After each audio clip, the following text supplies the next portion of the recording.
12 lakhs. But the question is, how many Indians even earn that much to benefit from it? Only 2.2% of Indian population pays direct taxes, whereas no relief has been given in regards to indirect taxes, the burden of which falls on everyone, especially the poor and weaker section of the society. This clearly shows that this is not an inclusive budget. GST की ऊंची दरों ने आम आदमी की कमर तोड़ दी है। जरूरत इस बात की है कि खाद्य सामग्री, दवा, स्कूल की किताबें और जरूरत की चीजों पर टैक्स कम किया जाए। पेट्रोल डीजल पर टैक्स कम करने की कोई कोशिश नहीं हुई, जिसका सीधा असर हर नागरिक पर पड़ता है। आर्टिकल 41 कहता है कि सरकार को ये कोशिश करनी चाहिए कि वो अपनी इकोनॉमिक हालात और रिसोर्सेज के हिसाब से लोगों को रोजगार दे। इस बजट ने बेरोजगारी दूर करने की दिशा में कोई ठोस उपाय नहीं दिया है। नई नौकरियों की बात तो छोड़िए, जो पहले से थी वो भी खत्म होती जा रही हैं।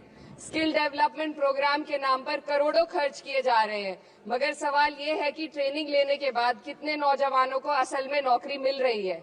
सरकार के पास इसका भी कोई आंकड़ा नहीं है। सरकारी विभागों में लाखों पद खाली हैं, मगर भर्ती का कोई प्लान नहीं है। आर्टिकल 45, जिसके द्वारा सरकार की जिम्मेदारी है कि हर बच्चे को 6 साल की उम्र तक फ्री और जरूरी तालीम मिले, ताकि उनका बुनियादी तालीमी डेवलपमेंट सही से हो सके, जिसको संसद ने शिक्षा का अधिकार अधिनियम बनाकर और भी मजबूती दी थी, परंतु इसकी जमीनी हालत क्या है वो किसी से छुपी नहीं है। नगरीय क्षेत्रों में सरकारी स्कूलों में शिक्षक न होने की वजह से स्कूल बंद हो रहे हैं तथा दूरस्थ ग्रामीण क्षेत्र के स्कूलों में टीचर ही नहीं पहुंच पा रहे हैं। सरकार कह रही है कि डिजिटल इंडिया और एआई से तालीम का इंतजाम होगा, मगर जरा जमीन पर देखिए, उत्तर प्रदेश में सिर्फ 22% सरकारी स्कूलों में कंप्यूटर है। मेरे संसदीय क्षेत्र कैराना में कई सरकारी स्कूल शिक्षक न होने की वजह से बंद हैं और मदरसा एजुकेशन के बजट में 57% की कटौती कर दी गई है। क्या यही सबका साथ सबका विकास है? इसी तर्ज पर अस्पताल हैं जहां पर डॉक्टर नहीं है। आर्टिकल 47 अच्छी सेहत और जिंदगी के स्टैंडर्ड को बेहतर बनाने की आवश्यकता पर जोर देता है।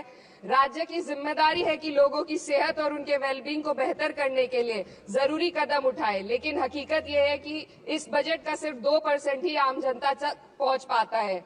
शामली जिले में 84 डॉक्टर की पोस्ट स्वीकृत है, मगर सिर्फ 29 डॉक्टर काम कर रहे हैं और गायनोकोलॉजिस्ट मात्र 1 है। दवाइयों की कीमतें बढ़ती जा रही हैं, मगर गरीबों के लिए कोई राहत नहीं है। सरकार ने महिलाओं के लिए बजट बढ़ाने का दावा किया, मगर 81% इसका बजट सिर्फ पोषण योजनाओं में डाला गया है। महिलाओं के रोजगार, उनके इकोनॉमिक इंडिपेंडेंस और सुरक्षा के लिए कोई ठोस योजना नहीं बनाई है। बेटी बचाओ बेटी पढ़ाओ का बजट घटा दिया गया, जिससे साफ है कि ये सिर्फ नारेबाजी थी और कुछ नहीं।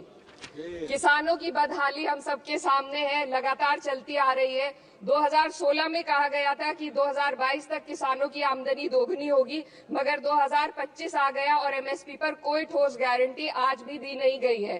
गन्ना किसानों का बकाया अब तक नहीं मिल पा रहा है और तो और उत्तर प्रदेश में अभी तक गन्ना मूल्य भी तय नहीं किया गया है। डीएपी, यूरिया और खाद की कमी से परेशान किसान आज भी सड़क पर प्रदर्शन कर रहे हैं।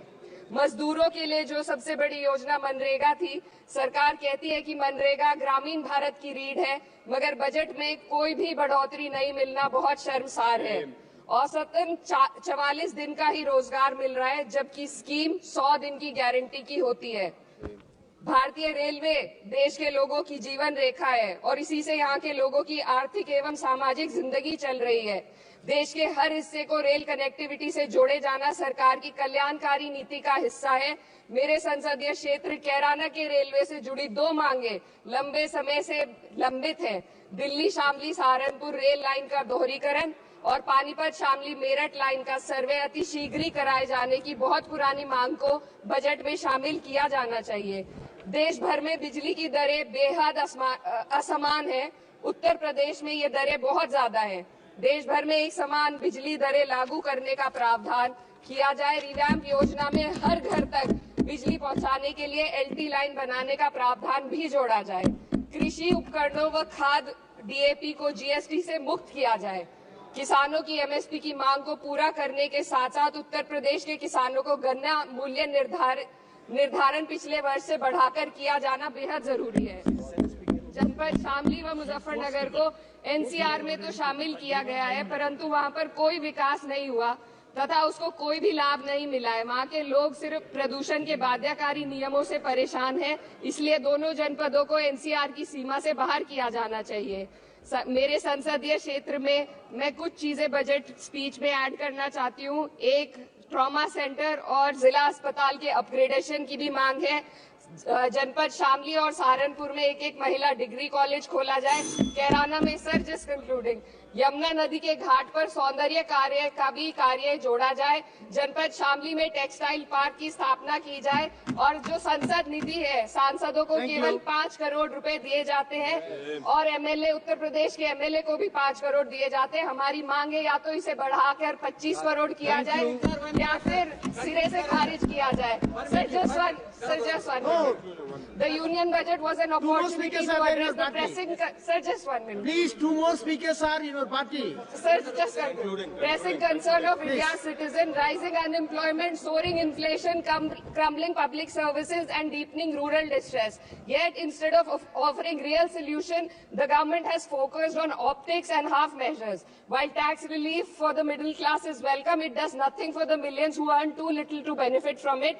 Education remains underfunded, rural employment stagnates, and farmers continue to struggle without meaningful support. The delays in conducting the census and caste census further exposes the government's disregard for data-driven policy making and social justice.